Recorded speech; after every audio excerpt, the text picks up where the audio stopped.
ಇಷ್ಟೊಂದು ದೊಡ್ಡ ಮನೆಯಲ್ಲಿ ನೀವು ಒಬ್ಬರೇ ಇದ್ದೀರಾ? ಯಾಕೆ ನಿಮಗೆ ಫ್ಯಾಮಿಲಿ ಅಂತೆಲ್ಲ ಯಾರು ಇಲ್ವಾ? ಇಲ್ಲಮ್ಮ, ಸದ್ಯಕ್ಕೆ ಯಾರೂ ಇಲ್ಲ. ಒನ್ ಟೈಮಲ್ಲಿ ನನ್ನ ಫ್ಯಾಮಿಲಿ ಇತ್ತು. ಹೆಂಡ್ತಿ, ಮಗಳು, ಅತ್ತೆ, ಮಾವ, ಮೈದ್ನ ಎಲ್ಲರೂ ಇದ್ದರು. ಅದು ಒನ್ ಟೈಮಲ್ಲಿ. ಆದರೆ ಈಗ ನಾನು ಒಂಟಿನೇ. ಯಾಕೆ ಅಂಕಲ್ ನಿಮ್ಮನ್ನ ಬಿಟ್ಟವ್ರು ಯಾಕೆ ಹೋದ್ರು? ಅಲ್ಲ, ನೀವು ನೋಡೋಕೆ ಇಷ್ಟು ಒಳ್ಳೆಯವ್ರ ಥರ ಕಾಣಿಸ್ತೀರಾ. ಮೇಲಾಗಿ ಒಳ್ಳೆ ಮನೆ ಇದೆ. ನನಗೆ ಗೊತ್ತಿರೋ ಪ್ರಕಾರ ನೀವು ಒಳ್ಳೆ ಕೆಲಸನೂ ಮಾಡ್ತಾ ಇರ್ಬೋದು. ಇಷ್ಟೆಲ್ಲ ಇದ್ಮೇಲೆ ಅವ್ರು ನಿಮ್ಮನಿಂದ ಯಾಕೆ ದೂರ ಆದರು? ಏನಾದರೂ ಕಾರಣ ಇರಬೇಕಲ್ವಾ? ಈ ಥರ ಕೇಳ್ತೀನಿ ಅಂತ ಅನ್ಕೋಬೇಡಿ. ನಿಮ್ಗೆ ಹೇಳ್ಬೇಕು ಅಂತ ಅನ್ಸ್ಕೊಂಡ್ರೆ ಹೇಳಿ ಅಂಕಲ್. ಹೇಳ್ಕೊಳ್ತೀನಿ ಅಮ್ಮ, ಖಂಡಿತ ಹೇಳ್ಕೊಳ್ತೀನಿ. ಅದಕ್ಕೆ ಮೊದಲು ಬಾ, ಕೂತ್ಕೋ ಬಾ. ಅದೇನು ಅಂದರೆ, ನನಗೆ ಒಬ್ಬರು ತಾಯಿ ಇದ್ದರು. ಅವ್ರಿಗೆ ತುಂಬ ಆರೋಗ್ಯ ಸಮಸ್ಯೆ ಆಗಿತ್ತು. ಹಾಗಾಗಿ ನಾನು ಮದುವೆ ಮಾಡಿಕೊಂಡೆ. ಯಾಕೆಂದರೆ ನನ್ನ ತಾಯಿ ನೋಡ್ಕೊಳ್ಳೋಕ್ಕೆ ಒಂದು ಹೆಣ್ಣು ಬೇಕಾಗಿತ್ತು. ಆದರೆ ನನಗೆ ಹೆಂಡತಿಯಾಗಿ ಬಂದವಳಿಗೆ ಅಷ್ಟು ತಾಳ್ಮೆ ಇರಲಿಲ್ಲ. ಸಿಕ್ಕಾಪಟ್ಟೆ ಜಗಳ, ಬೆಳಗ್ಗೆ ಇದ್ದರೆ ಜಗಳ. ನನಗೇನೋ ಒಂದು ಹಾಳಿಟ್ಕೊಳ್ಳೋಕ್ಕೆ ಕಷ್ಟ ಆಗ್ತಿದ್ದಿಲ್ಲಮ್ಮ. ಆದರೆ ನನ್ನ ತಾಯಿಗೆ ನಾನು ಹೆಂಡತಿ ನೋಡ್ಕೋಬೇಕು ಅಂತ ನನಗೆ ಆಸೆ ಆಗಿತ್ತು. ಆದರೆ ಅವಳಿಗೆ ನನ್ನ ತಾಯಿನ ಕಂಡ್ರೆ ಆಗ್ತಾ ಇದ್ದಿಲ್ಲ. ನಾನ್ಯಾಕೆ ನೋಡ್ಕೋಬೇಕು ಆ ವಯಸ್ಸಾಗಿರೋ ಅಮ್ಮನ್ನ? ಆಶ್ರಮಕ್ಕೆ ಕಳಿಸ್ಬಿಡಿ ಅಂತ ತುಂಬ ಪೀಡಿಸ್ತಾ ಇದ್ಲು. ಆದರೆ ನನಗೆ ಮನಸ್ಸಿರಲಿಲ್ಲ. ಹೊಟ್ಟೆ ಹುಟ್ಟಿದ ಮಗನಾಗಿ ನಾನಿನ್ನೂ ಬದುಕಿರ್ಬೇಕಾದ್ರೆ ನನ್ನ ತಾಯಿನ ಹೇಗೆ ಆಶ್ರಮಕ್ಕೆ ಬಿಡಲಿ ಹೇಳು? ನನಗೆ ಯಾಕೋ ಮನಸ್ಸು ಒಪ್ಪಲಿಲ್ಲ. ನಾನು ಹೀಗೆ ಹೇಳಿದೆ, ಇಲ್ಲ, ನನ್ನ ಕೈಲಿ ಸಾಧ್ಯ ಇಲ್ಲ ಅದನ್ನು ಅಂತ. ಆದರೆ ಅವಳು ನನ್ನ ಮಾತನ್ನು ಕೇಳಲೇ ಇಲ್ಲ. ನೀವು ನಿಮ್ಮ ತಾಯಿನ ಆಶ್ರಮಕ್ಕೆ ಕಳಿಸ್ದೇ ಹೋದರೆ ನಾನು ಮಗುನ ಕರ್ಕೊಂಡು ಮನೆ ಬಿಟ್ಟು ಹೋಗ್ತೀನಿ ಅಂತ ಹೇಳಿದ್ಲು. ನಾನು ಎಷ್ಟೋ ಕೇಳಿಕೊಂಡೆ, ಕಾಲಿಗೆ ಬಿದ್ದು ಬೇಡ್ಕೊಂಡೆ, ಬೇಡ, ಮನೆ ಬಿಟ್ಟು ಹೋಗಬೇಡ, ಪ್ರತಿಯೊಂದಕ್ಕೂ ಜಗಳ ಒಂದು ಸಮಸ್ಯೆ ಅಲ್ಲ, ಪರಿಹಾರ ಅಲ್ಲ ಸಮಸ್ಯೆಗೆ ಅಂತ ಎಷ್ಟು ಹೇಳಿದ್ರು ನನ್ನ ಮಾತು ಕೇಳಿಲ್ಲಮ್ಮ. ನನ್ನ ಬಿಟ್ಟು ಹೊಂಟೇ ಹೋದ್ಲು. ಹೌದಾ ಅಂಕಲ್, ಇಷ್ಟೆಲ್ಲ ಆಗಿದೆಯಾ? ಹಾಗಾದರೆ ಇವಾಗ ನಿಮ್ಮಮ್ಮ ಎಲ್ಲಿದ್ದಾರೆ? ಅವಳು ಮನೆ ಬಿಟ್ಟೋಗಿ 3 ದಿನದಲ್ಲಿ ಅಮ್ಮ ತೀರ್ಕೊಬಿಟ್ರು. ನನ್ನಿಂದಾಗಿ ನನ್ನ ಮಗನ ಜೀವನ ಹಿಂಗಾಯಿತು ಅಂತ ಕೊರ್ಗಿ ಅದೇ ನೋವಲ್ಲೇ ಅಮ್ಮ ಕಣ್ಣು ಮುಚ್ಕೊಬಿಟ್ರು. ಹಾಗಿದ್ಮೇಲೆ ನೀವು ಹೋಗ್ಬಿಟ್ಟು ನಿಮ್ಮ ಹೆಂಡತಿನ ಮಗುನ ಕರ್ಕೊಂಬರ್ಬೇಕಾಗಿತ್ತಲ್ವಾ ಅಂಕಲ್? ಯಾಕೆ ನೀವು ಹಂಗೆ ಮಾಡಿಲ್ಲ? ಆ ಪ್ರಯತ್ನನೂ ಮಾಡಿದೆ ಅಮ್ಮ. ಆದರೆ ಅವಳು ನಾನು ಹೇಳೋದನ್ನು ನಂಬೋಕ್ಕೆ ರೆಡಿ ಇರಲಿಲ್ಲ. ನೀವು ಸುಳ್ಳು ಹೇಳ್ತಿದ್ದೀರಾ, ನಾನು ನಿಮ್ಮ ಮಾತು ನಂಬಲ್ಲ, ನಿಮ್ಮ ಜೊತೆ ಬಂದರೆ ಮತ್ತೆ ನಂಗೆ ಅದೇ ನರ್ಕ, ನಾನು ಬರಲ್ಲ ಅಂತ ಒಳಗಡೆ ಕರೆದಂಗೆ ನನ್ನ ಆಚೆನೇ ಕಳಿಸ್ಬಿಟ್ಲು. ಓ ಹೌದಾ ಅಂಕಲ್? ಹಾಗಾದರೆ ಇವಾಗ ನಿಮ್ಮ ಹೆಂಡತಿ ಮತ್ತು ನಿಮ್ಮ ಮಗಳು ಎಲ್ಲಿದ್ದಾರೆ ನಿಮಗೆ ಗೊತ್ತಾ? ಯಾಕೆ ಗೊತ್ತಿಲ್ಲ, ಅವರು ಇದೇ ಊರಲ್ಲೇ ಇದ್ದಾರೆ. ಅಂದಂಗೆ ನಾನು ಮಾತಾಡ್ಸೋಕ್ಕೆಲ್ಲ ಹೋಗಲ್ಲ. ಆದರೆ ನಾನು ಅವಾಗವಾಗ ಅವ್ರನ್ನ ನೋಡ್ತಾ ಇರ್ತೀನಮ್ಮ. ನನ್ನ ಮಗಳನ್ನ ನೋಡ್ದಾಗೆಲ್ಲನೂ ನಂಗೆ ಹೋಗಿ ಅವಳ ಹತ್ರ ಮಾತಾಡಬೇಕು, ಅವಳನ್ನ ನಮ್ಮ ಮನೆಗೆ ಕರ್ಕೊಂಬರ್ಬೇಕು ಅಂತ ತುಂಬ ಅನಿಸುತ್ತೆ. ಆದರೆ ಅವಳು ಅವ್ರ ಅಮ್ಮನ ಥರನೇ ಬುದ್ಧಿ ಕಲ್ತ್ಬಿಟ್ಟಿದ್ದಾಳೆ. ಅದಕ್ಕೆ ನನಗೆ ಅವ್ರನ್ನ ಮಾತಾಡ್ಸೋಕ್ಕಾಗಲಿ ಅವ್ರ ಜೊತೆ ಇರೋಕ್ಕಾಗಲಿ ಇಷ್ಟ ಇಲ್ಲಮ್ಮ. ಅಲ್ಲ ಅಂಕಲ್, ಇದೇ ಊರಲ್ಲಿ ಇದ್ದಾರೆ ಅಂದಮೇಲೆ ಅವ್ರು ನಿಮ್ಮನ್ನು ಯಾವಾಗ್ಲೂ ಹುಡ್ಕೊಂಡು ಬಂದೇ ಇಲ್ವಾ? ಹಾಂ, ನೀವಾಗಿ ಹೋಗಿ ಮಾತಾಡಿಸ್ರು ಅವ್ರಿಗೆ ಮಾತಾಡ್ಸೋಕೆ ಇಷ್ಟನೇ ಇಲ್ವಾ? ಅಲ್ಲ, ಇಷ್ಟು ವರ್ಷ ಆದ್ರೂ ಅಂದಂಗೆ ಎಷ್ಟು ವರ್ಷ ಆಗಿದೆ ಅಂಕಲ್ ನಿಮ್ಮನ್ನು ಅವ್ರು ಬಿಟ್ಟೋಗಿ? ಸುಮಾರು 18 ವರ್ಷ ಆಗಿದೆಮ್ಮ. ಮಗು ನನ್ನ ಮಗಳಿಗೆ ಮನೆ ಬಿಟ್ಟು ಹೋಗ್ಬೇಕಾದ್ರೆ 2 ವರ್ಷ ಆಗಿತ್ತು. ಇವಾಗ ಅವಳಿಗೆ 20 ವರ್ಷ ಆಗಿರುತ್ತೆ. ಹೆಚ್ಚು ಕಮ್ಮಿ ನಿಂದೇ ವಯಸ್ಸು. ಅಂಕಲ್, ನನಗೆ 20 ವರ್ಷ ಇನ್ನೂ ಆಗಿಲ್ಲ, ಇನ್ನು 19 ವರ್ಷ ಅಷ್ಟೇ. ಹೌದಮ್ಮ, ಸರಿ. ಹಾಗಿದ್ರೆ ನಿಂಗೆ ಏನಾದರೂ ತೊಗೊಂಬರಲ್ಲ, ತಿನ್ನಕ್ಕೆ ಅಥವಾ ಕುಡಿಯೋಕೆ ಏನಾದ್ರೂ? ಹಾಂ, ಹ್ಞೂ ಅಂಕಲ್, ನಂಗೆ ಬೇಕು. ನನಗೆ ತಿನ್ನೋಕ್ಕೆ ಕುಡಿಯೋಕ್ಕೆ ಅಷ್ಟೇ ಅಲ್ಲ, ನನಗೆ ತುಂಬ ಹೊಟ್ಟೆ ಹಸಿವಾಗ್ತಿದೆ. ನಿಮ್ಮ ಮನೇಲಿ ಅಡುಗೆ ಮನೇಲಿ ಏನೂ ಇಲ್ವಾ? ಹಾಂ, ಅಂದಂಗೆ ಅಡುಗೆ ನೀವೇ ಮಾಡ್ಕೊತೀರಾ ಅಥವಾ ಕುಕ್ಕಿದಾರಾ? ನನಗಂತೂ ಸಿಕ್ಕಾಪಟ್ಟೆ ಹಸಿವಾಗ್ತಿದೆ. ನಾನು ನೋಡಿ ಬುದ್ಧಿಗೇಡಿ ಮನೆ ಬಿಟ್ಟು ಬರ್ಬೇಕಾದ್ರೆ ಊಟ ಮಾಡ್ಕೊತಾನೆ ಬರಬೇಕು. ಆಚೆ ಹತ್ರಕ್ಕೆ ಹಂಗೆ ಬಂದ್ಬಿಟ್ಟೆ. ಅದಕ್ಕೆ ನನಗೆ ತುಂಬ ಹೊಟ್ಟೆ ಹಸಿವಾಗ್ತಿದೆ. ನೀನು ನೋಡ್ತಾ ಇದ್ರೆ ನನಗೆ ನಗಬೇಕು ಅಳಬೇಕು ಅಂತ ಅನಿಸ್ತಾ ಇಲ್ಲ. ನಿಮಗೆ ಸ್ವಲ್ಪನೂ ಸೀರಿಯಸ್ನೆಸ್ಸೇ ಇಲ್ವೇನಮ್ಮ? ಅಯ್ಯೋ ಅಂಕಲ್, ಯಾಕಿಲ್ಲ, ನನಗೆಲ್ಲನೂ ಇದೆ. ಸೀರಿಯಸ್ನೆಸ್ಸಾ? ಅದು ಇದೆ ನನಗೆ. ಆದರೆ ಊಟ ಅಂತ ಬಂದಮೇಲೆ ನಂಗೆ ಅದೆಲ್ಲ ಸೈಡ್ ಇಟ್ಬಿಡ್ತೀನಿ ಅಂಕಲ್. ಅಂಕಲ್ ನನಗೆ ನಿಮ್ಮ ಮನೆಯಲ್ಲಿ ಏನಪ್ಪ ಹೇಳಿ ನಾನು ಅಂಕಲ್ ನನಗೆ ಮೊದಲು ಊಟ ಬೇಕು ಅಂಕಲ್, ಆಮೇಲೆ ಮಾತಾಡ್ತೇನೆ. ನೀವು ಊಟ ಅಂತ ಹೆಸರು ಹೇಳ್ಬಿಟ್ರಲ್ಲ, ನನಗೆ ತಿನ್ನೋಗೂ ಸಮಾಧಾನನೇ ಆಗಲ್ಲ. ಹೌದಮ್ಮ, ಇರು. ನನಗೆ ನೀನು ಏನು ತಿಂತೀಯಾ? ನಿಂಗೇನು ಊಟ ಬೇಕೀಗ? ಅಯ್ಯೋ ಅಂಕಲ್, ನನಗೆ ಏನು ಬೇಕು ಅಂತ ಕೇಳ್ತಿರಲ್ಲ, ನೀವೇನು ತಗೊಂಬಂದು ಕೊಟ್ರು ನಾನು ತಿಂತೀನಿ ಅಂಕಲ್. ಹೌದಾ, ಸರಿ ಇರು. ನಮ್ಮ ಮನೆಯಲ್ಲಿ ಅಡುಗೆ ಮಾಡೋಕ್ಕೊಬ್ಬ ಇದ್ದಾನೆ, ಬಟ್ ಅವ್ನಿಗೆ ಹೇಳ್ಬಿಟ್ಟು ನಿಂಗೆ ತಗೊಬಂದು ಕೊಡ್ತೀನಿ ಇರು. ಓ ಅಂಕಲ್ ಸರಿ, ನೀವು ಇನ್ನೂ ಇಲ್ಲಿ ಕುತ್ಕೊಂಡಿದ್ರಲ್ಲ, ಹೋಗಿ ಹೇಳಿ ಹೋಗಿ ಅಂಕಲ್. ನೋಡಮ್ಮ, ನನಗೆ ನಿನ್ನ ಹೆಸರು ನನಗೆ ಹೇಳಿಲ್ವಲ್ಲ? ಅಂಕಲ್ ನನ್ನ ಹೆಸರು ಕುಸುಮ ಅಂತ. ಅಲ್ಲ ಅಂಕಲ್, ಊಟ ಅಂತ ಕೇಳಿದ ತಕ್ಷಣ ಇಷ್ಟೊತ್ತಲ್ಲಿ ತಗೊಬಂದು ಕೊಟ್ಬಿಟ್ರಲ್ಲ ಅಂಕಲ್, ನಿಜ ಹೇಳಿ ಇದು ನಿಮ್ಮ ಮನೆದೇನಾ ಅಥವಾ ಹೋಟೆಲ್ದಾ? ಹೌದಮ್ಮ, ಸದ್ಯಕ್ಕೆ ಇವಾಗ ಈ ಟೈಮಲ್ಲಿ ಇನ್ನೂ ಅಡುಗೆ ಆಗಿಲ್ಲ. ನಿಂಗೆ ಅಷ್ಟು ಬೇರೆ ಅಂತೀಯಲ್ಲ, ಅದಕ್ಕೆ ಹೋಟೆಲ್ ತರಿಸ್ಕೊಟ್ಟಿದ್ದೀನಿ. ಇವಾಗ ತಿನ್ನೋ, ಸಂಜೆಗೆ ಮನೇಲಿ ಅಡುಗೆ ಮಾಡಿಸ್ಕೊಡ್ತೀನಿ. ಹ್ಞೂ ಸರಿ ಅಂಕಲ್, ಸದ್ಯಕ್ಕೆ ಇಷ್ಟು ಸಾಕು ನನಗೆ. ಸಂಜೆ ಬೇಕಾದ್ರೆ ಆಮೇಲೆ ನೋಡ್ಕೊಳ್ಳೋಣ. ಸರಿ ಅಮ್ಮ, ಇವಾಗ ಇಷ್ಟು ಊಟನ ಆರಾಮಾಗಿ ತಿನ್ನು, ಆಯಿತಾ? ಹ್ಞೂ ಅಂಕಲ್, ನೀವು ಅದ್ರ ಬಗ್ಗೆ ಎಲ್ಲ ಯೋಚನೆ ಮಾಡಬೇಡಿ. ಅಂದಂಗ ಅಂಕಲ್ ನಿಮ್ಗೇನು ಬೇಡವಾ? ಇಲ್ಲಮ್ಮ, ನಂಗೆ ಸದ್ಯಕ್ಕೇನು ಹಶ್ವು ಇಲ್ಲ, ಆಮೇಲೆ ತಿಂತೀನಿ ನಾನು. ಅಲ್ಲ ಅಂಕಲ್, ಇಷ್ಟೆಲ್ಲ ಊಟನ ಒಬ್ಬರೇ ತಿನ್ಬೇಕಾದ್ರೆ ನೀವು ಇಲ್ಲೇ ಕೂತ್ಕೊಂಡು ನೋಡ್ತಾ ಇದ್ರೆ ನನ್ನ ಕಣ್ಣೆಸರಾಗಲ್ವಾ? ಓ ಹೌದಾ, ಸರಿ ಆಗಿದ್ದು. ನಾನು ಈ ಕಡೆ ತಿರ್ಕೊಂಬಿಡ್ಲಾ? ಅಯ್ಯೋ ಅಂಕಲ್, ಸುಮ್ಮನೆ ತಮಾಷೆಗೆ ಹೇಳ್ದೆ ಬಿಡಿ. ಅಂಕಲ್ ಒಂದು ಕೆಲಸ ಮಾಡಿ, ನೀವೇನು ಹೇಳ್ತಾ ಇದ್ದೀರಾ ನಿಮ್ಮ ಫ್ಯಾಮಿಲಿ ಬಗ್ಗೆ, ನೀವು ಹೇಳ್ತಾ ಇರಿ, ನಾನು ತಿಂತ ಕೇಳಿಸ್ಕೊತೀನಿ, ಸರಿನಾ? ಹ್ಞೂ ಅಂಕಲ್, ಫಾಲೋ ಮಾಡಿ, ಅದೇನಂತ ಹೇಳಿ. ಇಲ್ಲಮ್ಮ, ನೀನು ತಿಂದ್ಬಿಡು ಆರಾಮಾಗಿ, ನಾನು ಆಮೇಲೆ ಕೂತ್ಕೊಂಡು ಮಾತಾಡೋಣಂತೆ.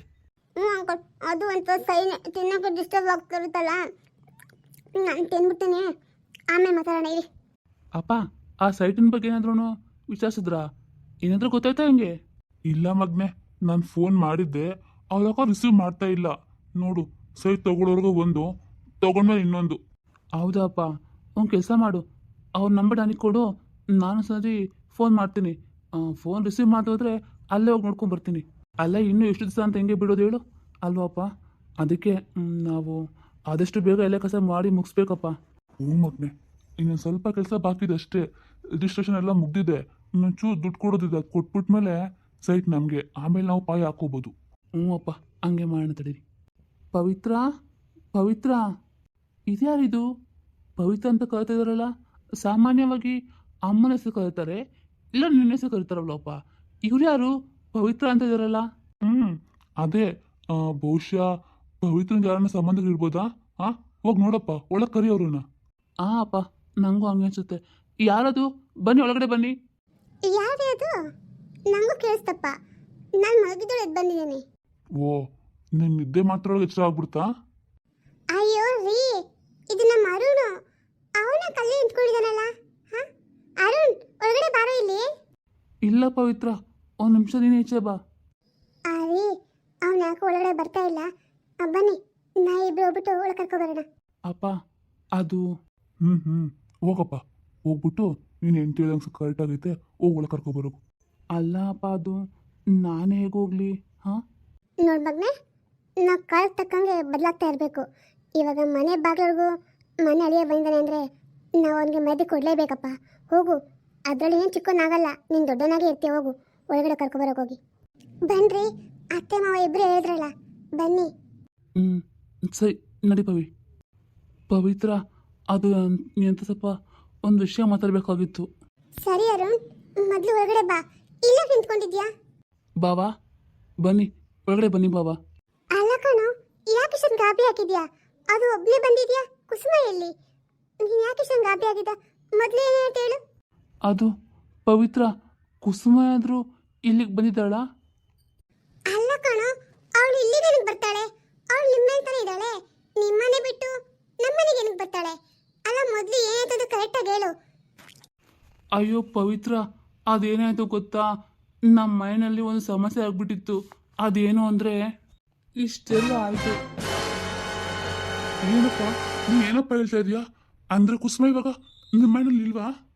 ಅದು ಅಂಕಲ್, ಇಲ್ಲ ಅಂಕಲ್, ನಾನು ಅಂದ್ಕೊಂಡಿದ್ದೆ ಅವಳು ಇಲ್ಲಿಗೆ ಬಂದಿದ್ದಾಳೆ ಅಂತ. ಆದರೆ ನೀವು ಇಲ್ಲೂ ಇಲ್ಲ ಅಂತ ಹೇಳ್ತಾ ಇದ್ದೀರಲ್ಲ. ಅಲ್ಲಪ್ಪ, ನೀನು ಏನು ಮಾತಾಡ್ತಾ ಇದೀಯಾ? ಅಲ್ಲ, ಅವಳ ಮನೆ ಬಿಟ್ಟು ಹೋಗೋಕೆ ನೀನು ಹೆಂಗೆ ಬಿಟ್ಟೆ? ಅಲ್ಲ ಅರುಣ್, ನಿಂಗೆ ತಮಾಷೆ ಥರ ಕಾಣಿಸ್ತಿದ್ಯಾ? ಅಲ್ಲ, ಸ್ವಲ್ಪ ಅದು ಸೀರಿಯಸ್ನೆಸ್ ಬೇಡವಾ ನಿಮ್ಮಿಬ್ರಿಗೂ? ಆಟ ಆಡ್ತೀರಾ? ಅಲ್ಲ, ಇದೆಲ್ಲ ಹೆಂಗಾಯ್ತು? ನೋಡು ಅರುಣ್, ನಾನು ಒಳ್ಳೆ ಮಾತಲ್ಲಿ ಕೇಳ್ತಾ ಇದ್ದೀನಿ. ನನ್ನ ತಂಗಿ ಏನು ಮಾಡಿದೆ ನಿಜ ಹೇಳು. ನೀನೇ ಏನೋ ಮಾಡ್ತೀಯ ಅವಳಿಗೆ. ಇಲ್ಲ ಬಾವ, ನಾನು ಖಂಡಿತ ಏನೂ ಮಾಡಿಲ್ಲ. ನಾನು ಅಂಥವನಲ್ಲ. ನಾನು ಅವಳನ್ನ ತುಂಬ ಪ್ರೀತಿ ಮಾಡ್ತೀನಿ. ಇಲ್ಲ ಅಂದರೆ ನಾನು ಅವಳನ್ನ ಇಲ್ಲಿವರೆಗೂ ಹುಡ್ಕೊಂಬರ್ತಾ ಇದ್ನಾ, ಹೋದ್ರೆ ಹೋಗ್ಲಿ ಅಂತ ಬಿಟ್ಬಿಡ್ತಿದ್ದಿಲ್ವಾ? ಅಲ್ಲ ಕಣೋ, ನಮ್ಮನ್ನೆಲ್ಲ ಬಿಟ್ಬಿಟ್ಟು ನೀನೇ ಬೇಕು ಅಂತ ಅವಳು ಹಿಂದೆ ಬಂದ್ಲು. ಅಂಥವಳಿಗೆ ನೀನು ಹಿಂಗೆ ನೋಡ್ಕೊಳ್ಳೋದು? ಹಾಂ, ಇಲ್ಲ, ನನಗೇನೋ ಅನುಮಾನ ಬರ್ತದೆ. ನೀನೇ ಏನೋ ಮಾಡ್ತೀನಿ ನನ್ನ ತಂಗಿನ. ಹಾಂ, ನಾವು ಯಾರೂ ಅವಳ ಜೊತೆನಲ್ಲಿ ಇಲ್ಲ ಅಂದ್ಕೊಂಡು ಎಲ್ಲ ವಿಷಯ ತಿಳ್ಕೊಂಡು ಅವಳಿಗೇನೋ ಮಾಡಿರ್ತೀಯ. ನಿಜ ಹೇಳು. ನಂಗೆ ಯಾಕೋ ನಿನ್ನ ಮೇಲೆ, ನಿಮ್ಮ ಮನೆಯವ್ರ ಮೇಲೆ ನಂಬಿಕೆ ಬರ್ತಾ ಇಲ್ಲ. ಅವ್ರ ಮೇಲೆ ನಂಗೆ ತುಂಬ ಅನುಮಾನ ಬರ್ತಾ ಇದೆ. ನೋಡು, ನಿಜ ಹೇಳ್ಬಿಡು. ನನ್ನ ತಂಗಿ ಎಲ್ಲಿಂದ ಕರೆಕ್ಟಾಗಿ ಹೇಳ್ಬಿಡು. ಇಲ್ಲ ಅಂದರೆ ನಿನ್ನನ್ನು ರೀ ರೀ ರೀ ಒಂದು ನಿಮಿಷ ಇರಿ. ಈ ಈ ಕಡೆ ಬನ್ನಿ. ನೋಡು ಅವರು ನಿಧಾನ ಸಮಾಧಾನ ಮಾಡ್ಕೊಂಡು ಹೇಳು. ಅಲ್ಲ, ಇದೆಲ್ಲ ಹೆಂಗಾಯ್ತು? ಹಂಗಂದ್ರೆ ಕುಸುಮ ಹೇಳ್ತಾರೋಗೆ ನೀನು ಗ್ರೀಷ್ಮ. ಪವಿತ್ರ ಪ್ಲೀಸ್, ನೀನು ನನ್ನ ಮೇಲೆ ಅನುಮಾನ ಪಡಬೇಡ ಕಣೆ. ನನ್ನ ಹೆಂಡತಿಗೂ ನನ್ನ ಮೇಲೆ ಅನುಮಾನ ಅಷ್ಟೇ ಅಲ್ಲ, ನನ್ನ ತಾಯಿಗೂ ನನ್ನ ಮೇಲೆ ಅನುಮಾನ. ಆದರೆ ಈಗ ನಿಂಗೂ ನನ್ನ ಮೇಲೆ ಅನುಮಾನನಾ? ಯಾಕೆ, ನಾನು ಏನು ಅಂತ ನಿನಗೂ ಗೊತ್ತಿಲ್ವಾ? ಅಯ್ಯೋ ಅರುಣ್, ಮತ್ತೆ ಇಲ್ಲೇನಾಗಿದೆಯೋ? ನೋಡು, ಮೊದಲು ನಿಮ್ಮ ಮನೆಗೆ ಹೋಗು. ಅಲ್ಲಿ ನೀಟಾಗಿ ವಿಚಾರಿಸು ಏನಾಗಿದೆ ಅಂತ. ಆಮೇಲೆ ನಾನೇನು ಹೇಳಿ ನಿನಗೆ? ಅಲ್ಲ, ಮೊದಲು ಕುಸುಮ ಎಲ್ಲ ಹೋಗ್ತದೆ ಹುಡುಕ್ಬೇಕಲ್ವಾ? ಕುಸುಮನ್ಗೆ ಇವತ್ತೆಲ್ಲ ಹೆಂಗೆ ಅರ್ಥ ಮಾಡ್ಸೋದು ನಾವು? ಅಯ್ಯೋ ಅಯ್ಯೋ ರೀ, ನನ್ನ ಮಗಳು ಎಲ್ಲೋದ್ಲು ರೀ? ಅಲ್ಲ, ಮೊದಲೇ ಮುಗ್ತದೆ ಹೇಳಿ ಸಿಟ್ಟಿರುತ್ತೆ. ಸಿಟ್ಟು ಮಾಡ್ಕೊಂಡು ಎಲ್ಲೊಂಟೋದ್ಲು ಏನು ರೀ? ನನ್ನ ಮಗಳು ಎಲ್ಲೋದ್ಲು ರೀ? ನಂಗೆ ನನ್ನ ಮಗಳು ಬೇಕು ರೀ. ಹೋಗ್ರಿ, ಹುಡ್ಕೋ ಬರೋಗಿ. ಮಂಜು ಸಮಾಧಾನ ಮಾಡ್ಕೊ. ನೀವು ಹಿಂಗೆಲ್ಲ ಸಡನ್ನಾಗಿ ಗಾಬರಿ ಆಗ್ಬಿಟ್ರೆ ನಂಗೆ ಕೈಕಾಲು ಆಡ್ತಾ ಇಲ್ಲ. ಒಂದು ನಿಮಿಷ ಕುತ್ಕೊ ಇಲ್ಲಿ. ಮಗಳೇ, ಎಲ್ಲೊಂಟೋದ್ದೆಮ್ಮ ನೀನು? ಯಾಕೆ ನಿಂಗಿಂಥ ಸಮಯದಲ್ಲಿ ನಾನು ನೆನಪಾಗಿಲ್ವಾ? ನಮ್ಮನೆಗೆ ತಾನೇ ಬರಬೇಕು. ಎಲ್ಲೋದೆ ಮಗಳೇ? ಅಮ್ಮ, ನೀನೇನು ಗಾಬರಿ ಆಗಬೇಡಮ್ಮ.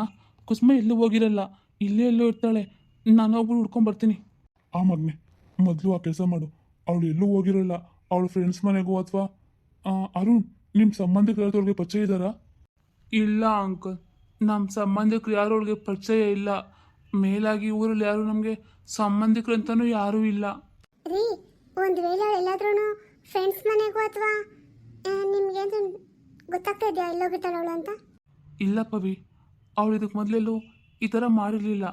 ಮೊದಲನೇ ಸಾರಿ ನಾನು ಮನೆ ಬಿಟ್ಟು ಹೋಗಿದ್ದಂದರೆ ಇವನಿಗೋಸ್ಕರನೇ, ಅದು ಇವ್ನು ಪ್ರೀತಿ ಮಾಡೋದಕ್ಕೋಸ್ಕರ. ಇವಾಗ ನೋಡಿ ಎಂಥ ಪರಿಸ್ಥಿತಿ ತಗೊಬಂದಿದ್ದಾಳೆ ಅವಳು. ಛೇ, ನೋಡು ಕಿರಣ, ಮೊದಲು ನೀನು ಸಮಾಧಾನ ಮಾಡ್ಕೊ. ಸಿಟ್ಟಿರ ಮಾಡ್ಕೋಬೇಡಪ್ಪ. ಮೊದಲು ಏನಾಗಿದೆ ಅಂತ ತಿಳ್ಕೊಳ್ಳೋಣ, ಆಮೇಲೆ ಏನು ಮಾಡಬೇಕು ಅಂತ ಇಷ್ಟ ಮಾಡೋಣ. ಮೊದಲು ಕುಸುಮ ನಮ್ಮ ಕೈಗೆ ಸಿಗಬೇಕು, ಆಯ್ತಾ? ಹೋಗು, ಮತ್ತು ಹುಡ್ಕೊಬರೋಗಿ ಹೋಗಿ. ಅಪ್ಪ, ಇರಿ, ಶರ್ಟ್ ಹಾಕೊಂಬರ್ತೀನಿ. ಅಂಕಲ್, ಆಂಟಿ, ದಯವಿಟ್ಟು ನೀವಿಬ್ಬರು ನನಗೆ ಕ್ಷಮಿಸ್ಬಿಡಿ. ನನ್ನಿಂದ ದೊಡ್ಡ ತಪ್ಪಾಗ್ಬಿಟ್ಟಿದೆ. ನಾನು ಹಿಂಗೆಲ್ಲ ಆಗುತ್ತೆ ಅಂತ ಯಾವತ್ತೂ ಅಂದ್ಕೊಂಡಿದ್ದಿಲ್ಲ ಅಂಕಲ್. ಇದೆಲ್ಲನೂ ನನ್ನಿಂದನೇ ಆಗಿತ್ತು ಅಂಕಲ್. ನನ್ನ ದಯವಿಟ್ಟು ಕ್ಷಮಿಸ್ಬಿಡಿ. ನೋಡಪ್ಪ, ಸಮಾಧಾನ ಮಾಡ್ಕೊ. ಅವಳು ಎಲ್ಲೂ ಹೋಗಿರಲ್ಲ, ಅವಳಿಗೆ ಏನೂ ಆಗಿರಲ್ಲ. ಆ ನಂಬಿಕೆ ನನಗಿದೆ. ಮೊದಲು ಸಿಗಲಿ, ಆಮೇಲೆ ಮಾತಾಡೋಣ, ಸರಿನಾ? ಅವ್ನು ಕೆಲಸ ಮಾಡು, ಅವನ ಜೊತೆನಲ್ಲೇ ನೀನು ಹೋಗು. ಒಬ್ರಿಗೊಬ್ರು ಆಸರೆಯಾಗಿರ್ತೀರ. ಏನೇ ವಿಷಯ ಗೊತ್ತಾದ್ರೂ ಮೊದಲು ನಮಗೆ ಫೋನ್ ಮಾಡಿ, ಆಯಿತಾ? ಸರಿ ಅಂಕಲ್, ನನ್ನ ಮೇಲೆ ನಿಮ್ಗದು ನಂಬಿಕೆ ಇದೆಯಲ್ಲ, ನಂಗೆ ಅಷ್ಟು ಸಾಕು. ಪವಿ, ನಾನು ಭಾವನ ಜೊತೆನಲ್ಲಿ ಹೋಗ್ಬಿಟ್ಟು ಬರ್ತೀನಿ. ಸರಿ ಅರುಣ್, ಹುಷಾರಾಗಿರಿ ಇಬ್ರು. ಅತ್ತೆ, ಸಮಾಧಾನ ಮಾಡ್ಕೋತೆ. ಕುಸುಮಗೆ ಏನೂ ಆಗಿರಲ್ಲ. ಅವಳು ಸಿಗ್ತಾಳೆ, ಖಂಡಿತ ಸಿಕ್ಕೇ ಸಿಗ್ತಾಳೆ.